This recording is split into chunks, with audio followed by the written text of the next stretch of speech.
Hi, friends, welcome to another episode of The Blunt Writer. And today we are talking about why should anyone read your work? Especially today, I'm going to focus on fiction and storytelling. And, the biggest question for contemporary writers today, in a world where the internet's taken over, our attention spans are about 45 seconds, and most things that engage us are usually in video format. So, how do we get people or readers to be interested, A, in a new voice, two, be actually interested enough to read the entire story or novel or short story or novella or whatever it is that you are writing? And this goes back to the first principle of creating narrative arcs. And this is something that I teach in all my workshops. When I was writing my first novel, The Body Myth, my mentor, and she's a fabulous novelist herself. Her name is Kristen Lepionka, and she's in Ohio.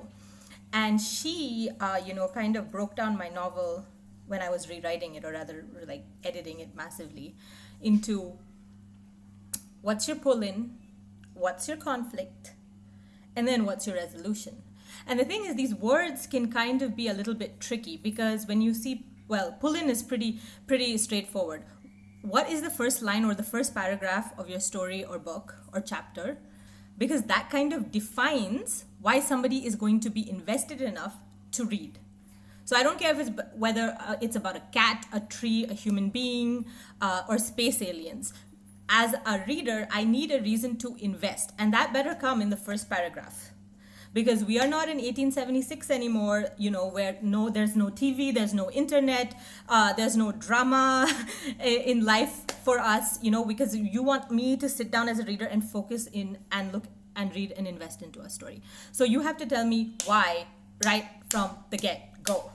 And if you're, of course, an established writer, whether you're a literary fiction writer or a crime thriller, you kind of already have a name to go by, and people have already bought into a certain style. So you can delay, or you can kind of play a little bit more with what you're writing. So people will be like, okay, this is not so interesting, but I know that the good stuff is coming because established name. But how do you get that to happen as a new voice out there? How do you arrest your audience? And this is really, really, really important. So why am I going to be invested in what you're writing? Are you going to tell me that in the first paragraph? Please tell me this in the first paragraph. The second part is the conflict. And now conflict doesn't have to be dramatic. Of course, it can be super dramatic, like somebody murdered somebody. Oh my God, that's a conflict.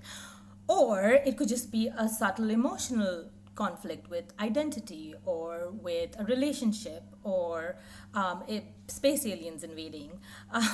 And then there are many conflicts that happen from chapter to chapter, but there's an overarching conflict as well that you have to keep in mind.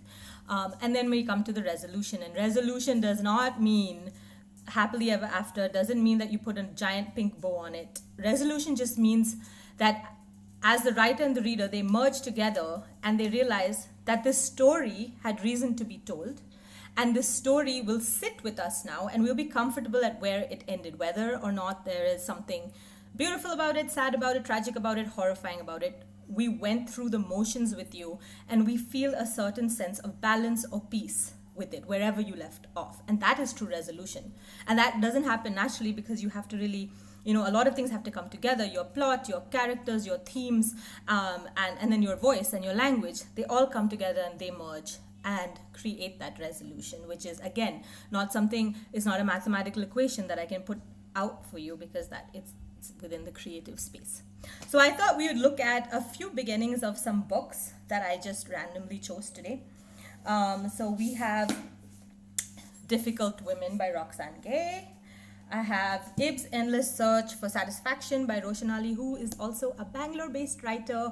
I'm Bangalore-based, and his book just came out last year, so support new authors.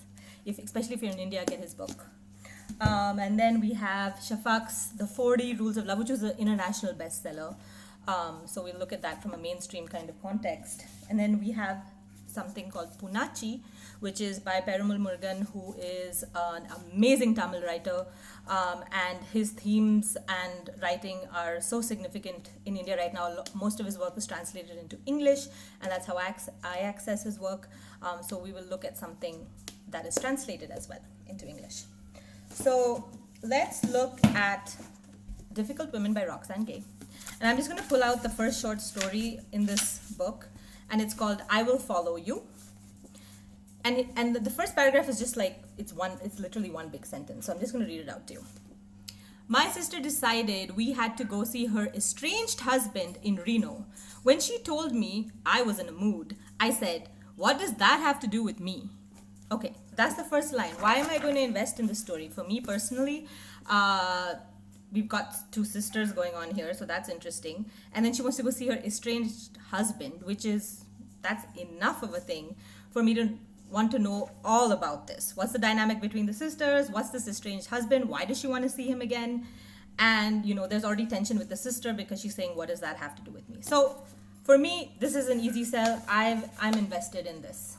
So I would like to know more, whether the author can keep that going and, actually create enough conflicts, enough language, enough story arcs for me, or enough resonance with the characters remains to be seen, but I am interested in this.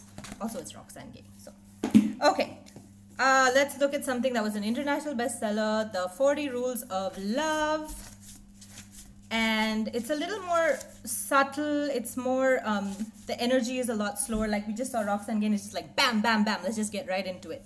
And so it starts with Ella, and it says Northampton, May 17, 2008. So we've got a date to it. So we've got a timeline going on here. So somehow the date is significant, and we already know that we're going to go in on a journey, and chronicling the timelines is probably important, otherwise the author wouldn't have put it here. So that's a technique that you could use as long as you know why you're using it.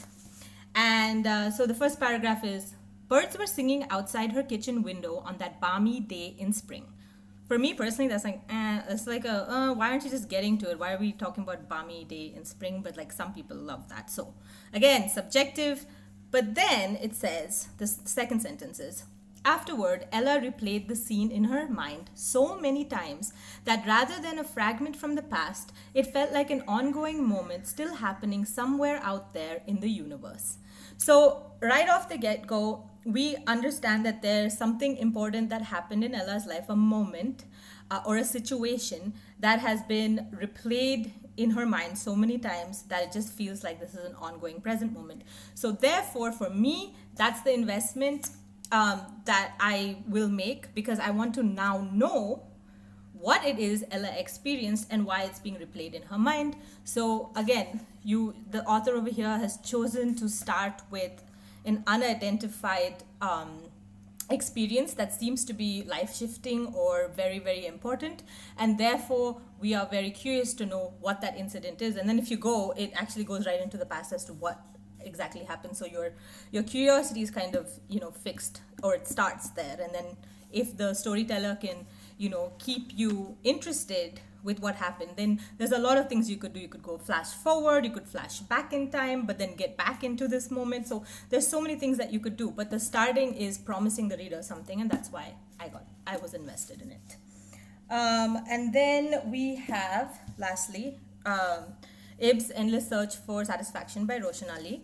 And now his book is more of a literary fiction. So as a reader, you're going to be thinking, okay, so language, and it might start off a little vague, but still, what's the intensity that I'm looking at? What's the measure of storytelling that I'm going to be introduced to? These are the expectations I have when I get into literary fiction. And so here's the first paragraph on chapter 1. It is, I am an empty man in an empty city, and every time I begin to fill up, the city sucks it all out again. An empty city is the subject of everything, and I am the object. So right over here, it has pulled me in because it's direct. There's a person talking to me, so this person is obviously invested in telling me a story. The narrator is interested in telling me a story. And right off the get-go, he's telling me that this person's an empty man in an empty city. So there's some understandings I already have, because there seems to be a vibe of loneliness, of existential crisis. I might be wrong depending on how the book actually ends up, which I've actually read, but I'm just talking about it from the first paragraph. An empty city is an empty is the subject, and this narrator believes that they are the object. So we are looking at something that might be philosophical, but also the curiosity to dig into this character and say, well, why are they empty? And what could have happened in their life that they feel this disillusionment? Or is it even disillusionment? It just seems like that. So over here, there's a lot of stylistic and literary kind of maneuvering over here, which will get your curiosity. It's direct, but at the same time, it's not telling you anything specific. And for a lot of people, that could be the pull. So as you've seen, these 4 books have very, very different and diverse startings, but they all can be looked at as to from a perspective of why will the reader invest in this. And depending on the reader that you are, none of these beginnings could have made you interested or compelled to read anymore, but they certainly do compel enough people or have enough merit on their own for them to be published books. So when you're looking at the books that you have around you in your house or at the library or at a friend's house or wherever you come across novels and books, look at the first paragraph and see what the author did there. And then also look at, how established the author is, and see if you see any differences between authors who've written like more than 6 or 7 books, and then look at authors who've written brand new debut novels or novellas or short story collections, and see if you see any kind of difference over there, because it's interesting to see what publishers are also doing and what they're considering how they're considering voices to be fresh or compelling or interesting.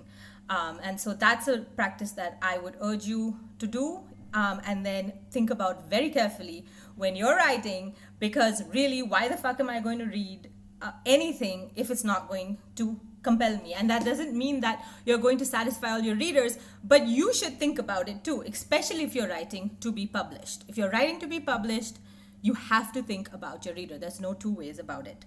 And you have to think about, why are we investing in the story? And that comes down to you as a writer, as a creator too. Why are you doing it? So I hope this is helpful, and I will see you next time on The Blunt Writer.